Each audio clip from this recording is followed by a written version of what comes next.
In 1492, Christopher Columbus set sail across an ocean no European had yet crossed, chasing the promise of new worlds.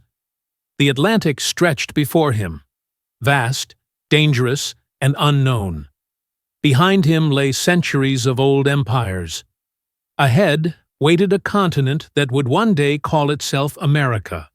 When land finally rose from the horizon, it was not Asia, but the islands of the Caribbean, home to thriving native civilizations. The meeting of these two worlds would forever change the fate of both. What began as exploration soon became conquest. Disease, greed, and faith intertwined as European powers claimed lands already alive with culture and memory. The 1500s brought empires across the sea, Spain, France, and England, each hungry for gold and glory. The New World became a stage for old rivalries reborn. For those who had called these lands home for thousands of years, the newcomers brought devastation. Yet their stories, songs, and spirit would endure beneath centuries of silence. In 1607, English settlers founded Jamestown, the first permanent English colony in America. Hunger, disease, and conflict nearly destroyed it, but it marked the beginning of a new chapter. Through bitter winters and desperate hunger, the colonists clung to life. Help came not from Europe, but from native peoples who shared food, knowledge, and the will to survive. When spring returned, so did hope. The settlers planted, traded, and learned, and the colony that nearly died began to grow. In 1621, Pilgrims and Wampanoag gathered to give thanks for survival. For a moment, peace united two peoples, a fragile peace soon lost to time. As the colonies grew, so did their divisions. Between freedom and faith, wealth and labor, settlers and the native land beneath their feet. The seeds of a nation had been planted, but unity was still centuries away. In 1630, a new wave of settlers arrived seeking not gold, but God. They called it a city upon a hill, a holy experiment in faith and order.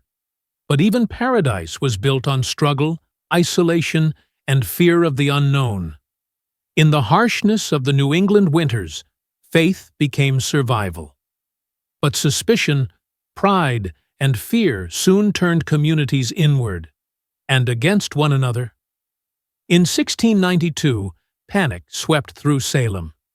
Accusations of witchcraft tore families apart, proving that even in the New World, old fears of darkness still ruled men's hearts.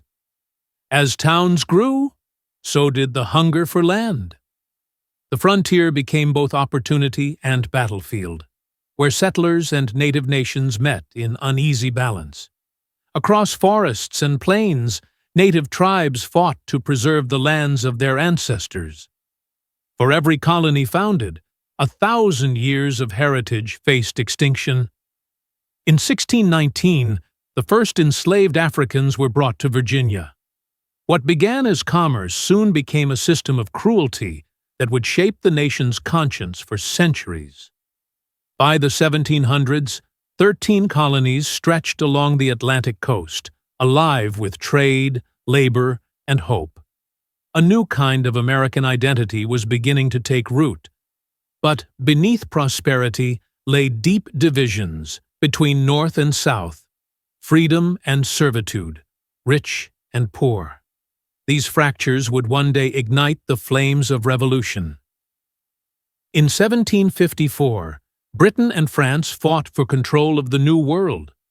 Native nations were drawn into the conflict, allies and victims in a war not their own. Victory over France brought new lands, but also new taxes. Britain saw an empire. The colonies saw injustice. The seeds of revolution had been planted. After victory in the French and Indian War, Britain stood as the world's greatest empire, but at a terrible cost.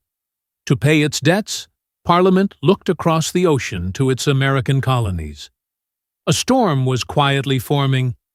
When Britain taxed paper, newspapers, and legal documents, outrage spread through the colonies. For the first time, Americans stood together, not as subjects, but as a people defying distant rule. In smoky taverns and midnight meetings, ordinary men became revolutionaries. They called themselves the Sons of Liberty, voices that would one day echo as the founders of a nation. Snow fell on Boston when gunfire shattered the silence. 5 colonists lay dead. The first blood spilled between Britain and its restless children. When Britain taxed tea, the colonies answered not with words, but defiance. On a cold December night, Boston's harbor turned black with rebellion. Britain answered defiance with punishment. Boston's port was closed, its freedom stripped. But oppression only united the colonies. Anger was becoming resolve. Representatives from 13 colonies gathered in Philadelphia. They were not yet rebels, but they spoke with one voice, demanding liberty and preparing for war. At sunrise on April 19, 1775, the first shot was fired at Lexington. No one knew who pulled the trigger, but it echoed through history as the birth cry of revolution. Outnumbered and under-equipped, farmers and tradesmen surrounded one of the world's strongest armies. Courage, not weapons, held the line around Boston. On July 4, 1776, America declared itself free. The ink was still wet, the outcome uncertain, but the words would outlive empires. All men are created equal. George Washington took command of a divided, poorly equipped army. His task seemed impossible: to face the might of Britain's empire with courage, discipline, and faith in liberty. The British descended on New York with overwhelming power. Tens of thousands of soldiers and ships. To the colonists, it was a storm of red and fire bearing down from the sea. Defeat followed defeat, as Washington's army was driven from New York to Pennsylvania. Yet in those bitter miles, a nation's spirit refused to break. On Christmas night, 1776, Washington crossed the icy Delaware River. The attack on Trenton that followed turned despair into hope. The Revolution had found its heartbeat again. The victory at Trenton was small in scale but vast in meaning. It told the world that America could fight, endure, and win. At Valley Forge, hunger, frost, and disease took hundreds of lives. But under Washington's calm and a Prussian drill master's discipline, the army emerged stronger, reborn in suffering. In the glittering halls of Paris, Benjamin Franklin secured France's support. Cannons, ships, and soldiers from across the Atlantic turned America's rebellion into a world war. In the South, the war turned brutal: raids, ambushes, and revenge. Ordinary farmers became fighters, defending their homes with courage and desperation. Surrounded at Yorktown, British General Cornwallis faced defeat. The combined forces of Washington and Lafayette ended an empire's hold over the New World.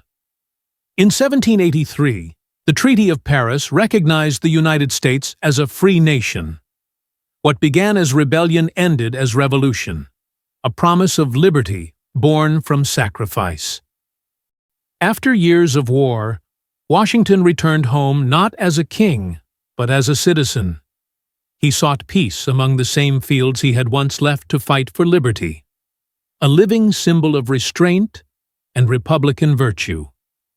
In 1787, delegates gathered to mend the fragile Union.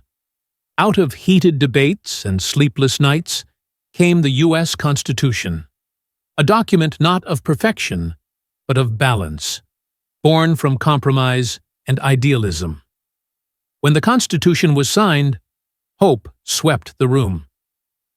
13 states had agreed to something the world had never seen: a republic built on law, liberty, and the voice of its people.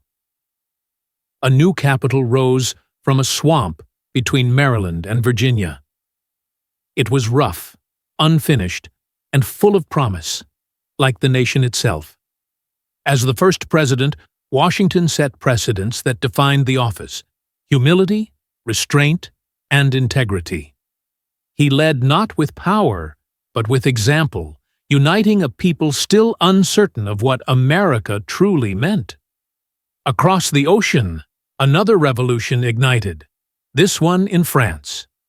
Inspired by America's freedom, it would soon spiral into chaos, blood, and empire.